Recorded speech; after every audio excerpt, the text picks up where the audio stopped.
welcome back to the Homebrew Workshop. In this video, we're going to take a look at the tool proficiency system for potter's tools, what we know about it, what we can do with it in current D&D 5th edition, and how we can make it a little bit more interesting for our players and how to make it more fun. So without any further ado, let's jump into the potter's tools. Potter's tools, what do we know? Right? What we know is that they weigh 3 pounds, they cost 10 gold pieces, and they allow you to add your proficiency bonus when applicable. Pretty much whenever your DM says, okay, fine, it's okay.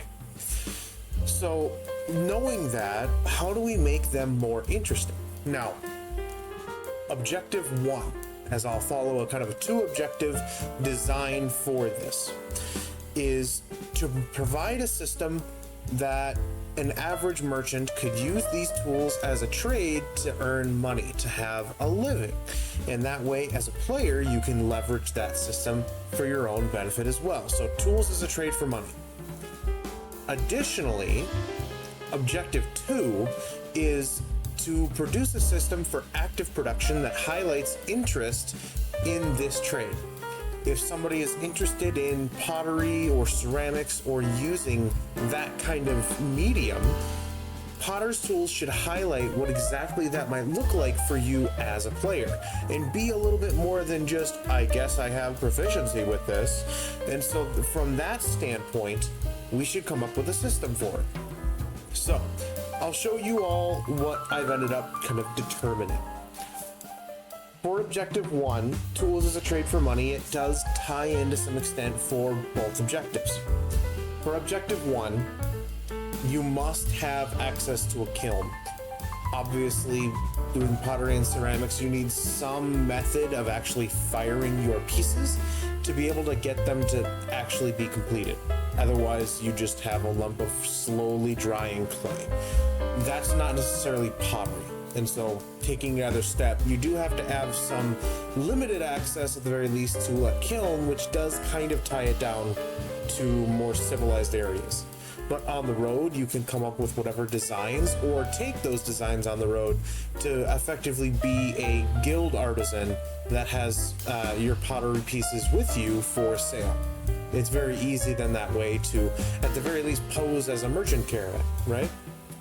So, to begin a project within here, you have to choose kind of what target you have. With a kiln on hand, you can choose to create any specific quality of a piece, but without a kiln on hand, you can only make poor quality and below kind of pieces, because the idea is that they haven't been fired right. You had to just find another way to do it while you've been out and about. That's still something that's possible, but they aren't the highest quality. So you can still make things while you're out on the road. They just aren't going to be the same as if you had the perfect workshop available. But as you begin a project, you first determine the project size. The size determines basic DC and time for the pottery process, kind of the potting process. You kind of start out in this forming stage, and so I'll show you the tables right here. But there's the project size table and the complexity or quality table. Start with the project size table here. The project size, as you determine, tiny, small, medium, large, huge, or gargantuan, typically follows the same size that you would expect for D&D 5e. So a lot of creatures are going to be in the, like playable races, are going to be in the small or medium category. That means that, you know, a 5x5 square would equal a medium piece of pottery. A tiny piece of pottery could be something that's more handheld, like a mug or other ceramic piece. A gargantuan piece of pottery could be something that is absolutely massive. Something that there is no specific reason any random person would be interested in it. There's also the potential that this could be a clay golem. Now, we'll get back to that towards the end. but that has a specific size value with the project size.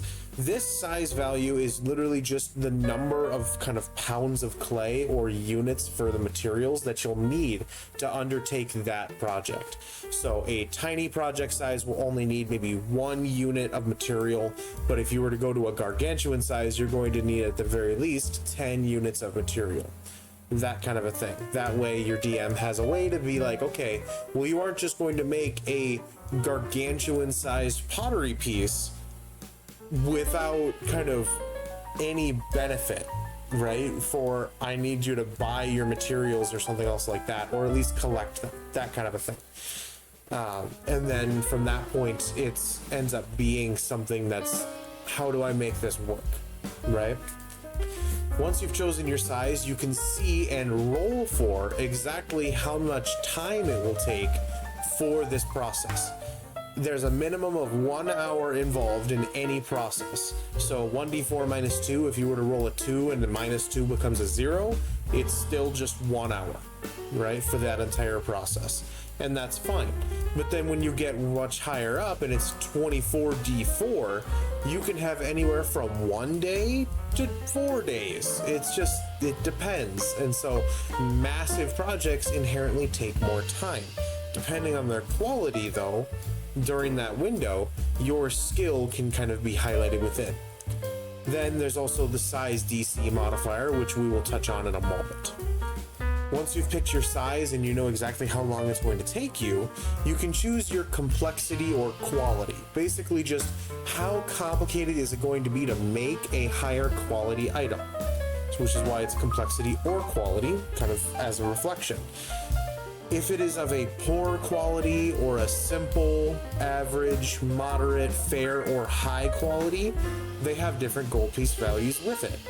This kind of reflects how you treat, how you shape, and how you address kind of the piece as finishing touches afterwards.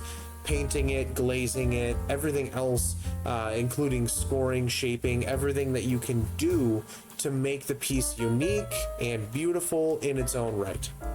That's what the complexity would be. So if you're going to make a, average quality coffee mug, right? You have what is effectively 1d10 times the size modifier, then kind of gold piece for the value.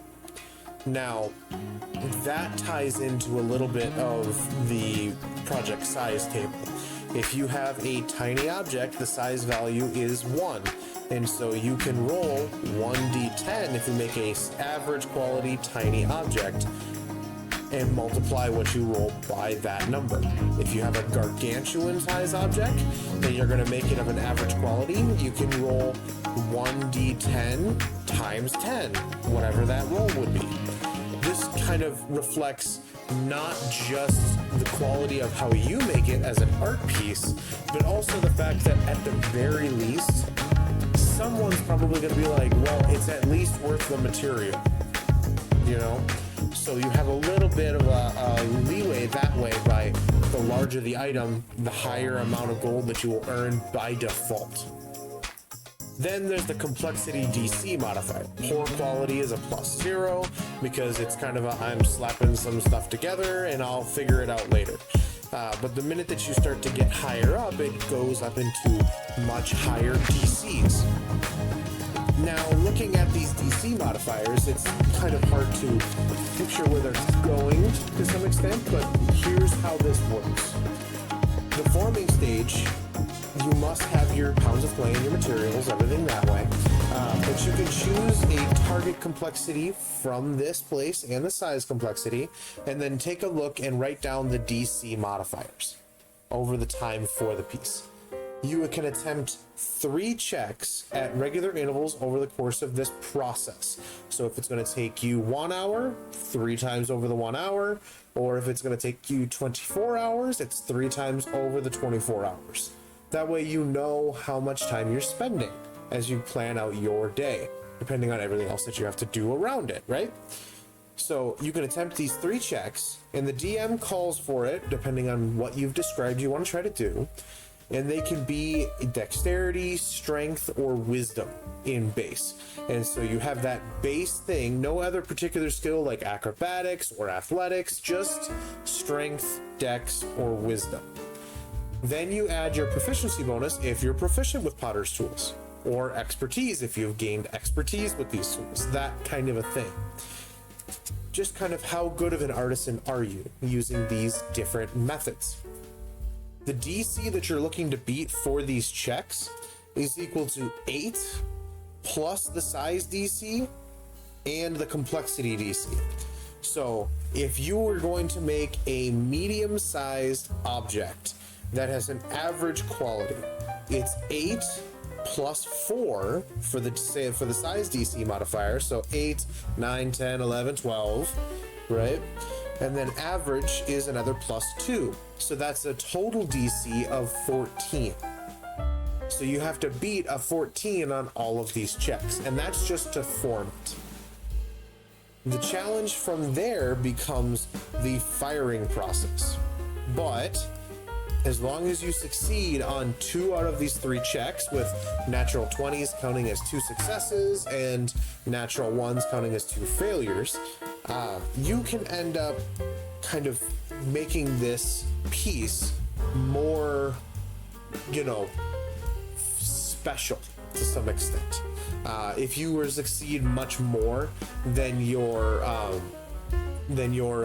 initial base 2 modifier for like the 2 checks that you need to end up producing to baseline get the item made, if you were to succeed on all 3 or roll a nat 20 and have more than that, anything more than those 2 immediately bumps it up one quality or complexity modifier.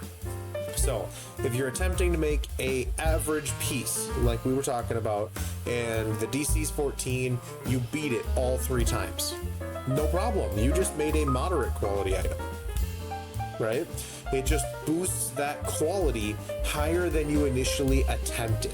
And it only goes up by the 1 stage, unless your DM tries to be cool and is like, you know what? Nah, you totally rocked it getting all natural 20s on all 3 checks. Here's way more, right? That's fine too.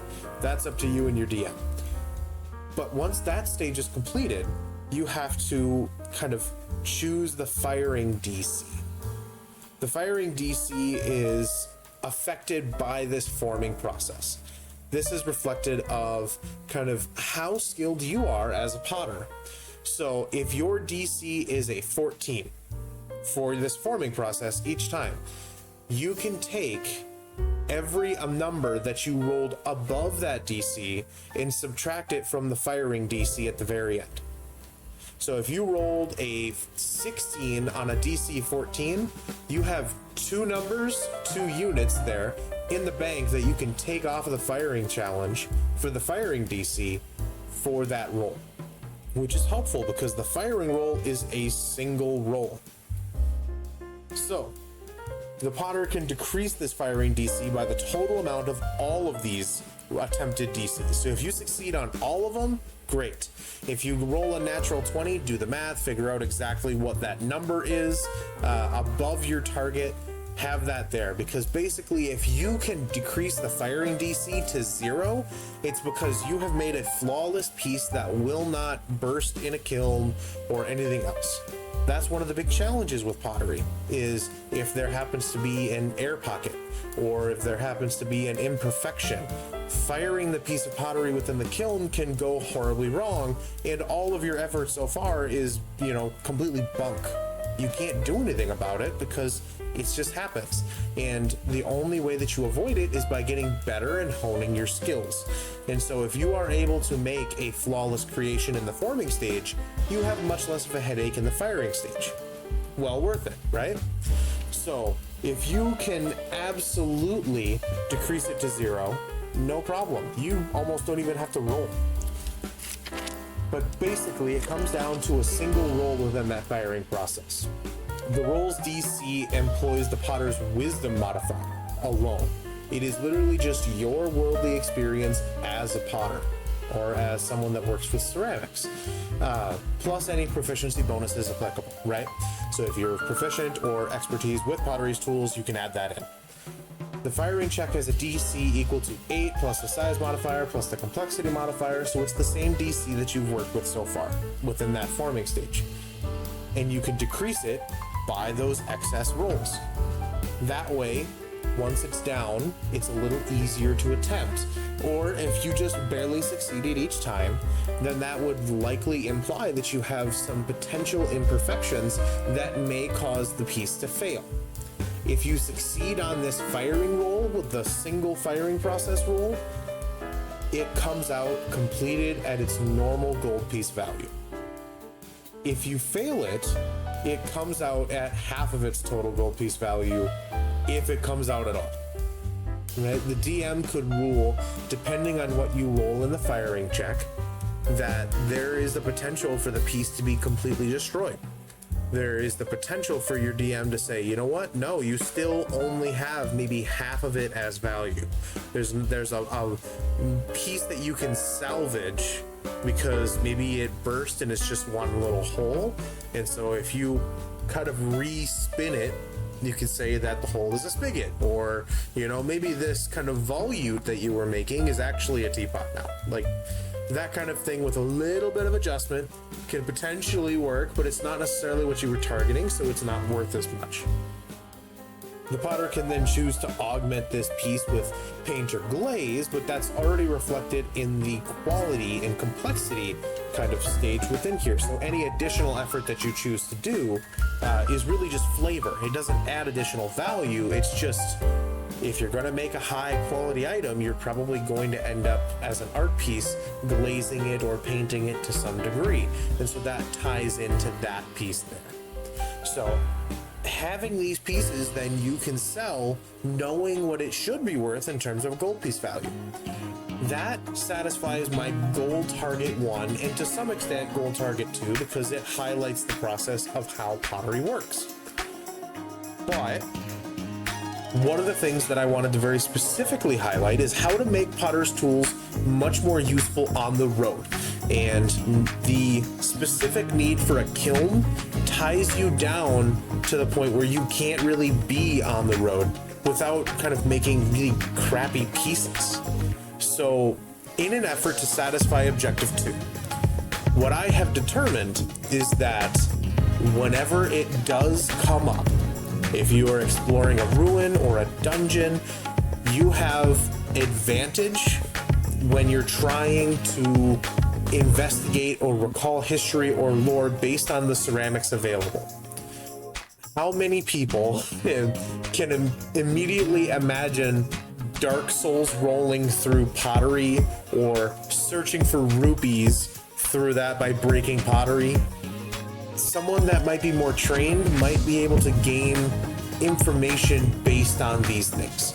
Say that you're in a ruin within a desert and you end up finding out one of the secrets that the DM might have had is that this desert was a massive ocean, based on the fact that the pottery depicts a lot more ocean life and other things. And a potter would be able to very carefully say, this is a very old piece, I need to be very delicate with it, and can do some restoring efforts to some extent to get the piece back to a more legible form. The other thing that I'm proposing to satisfy objective 2 is a restoration process.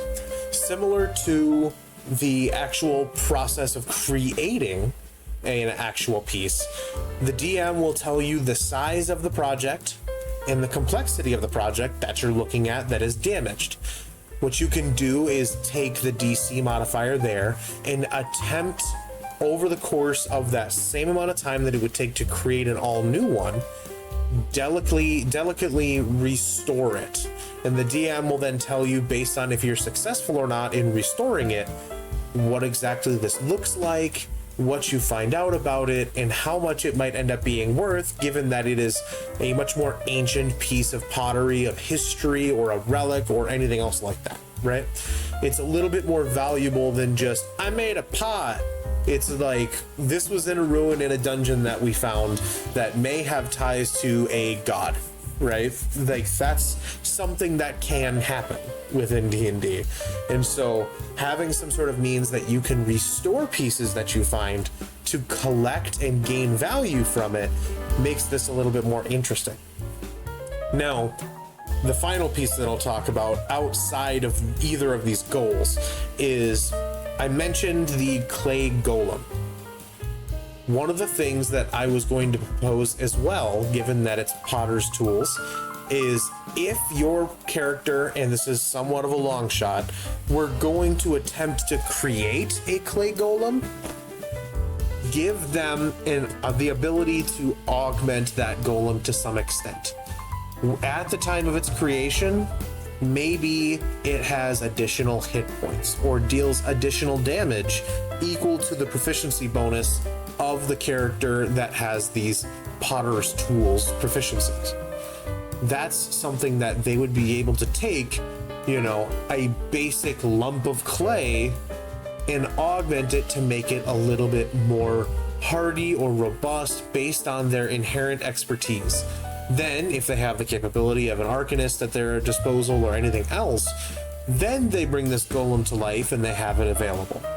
Now, that's somewhat of a long shot, but it does give you the ability to highlight that you, as someone that very specifically has focus and patience and experience with pottery, would have some basic understanding of what a clay golem might actually go through trying to be a moving, working piece of clay. Otherwise, that's it for Potter's Tools.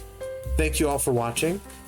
I appreciate kind of looking through some of these videos. Sometimes they're a little bit weird, like how do you make Potter's Tools more interesting? It's pottery tools, but hopefully I did a good enough job. So that makes it a little bit more interesting for people and can make it something that if you're passionate about it or you tend to enjoy the hobby for D&D and pottery, that it gives you an outlet for both. So, like I said, thank you all for watching. Be good to one another, and I will see you all in the next video. Bye.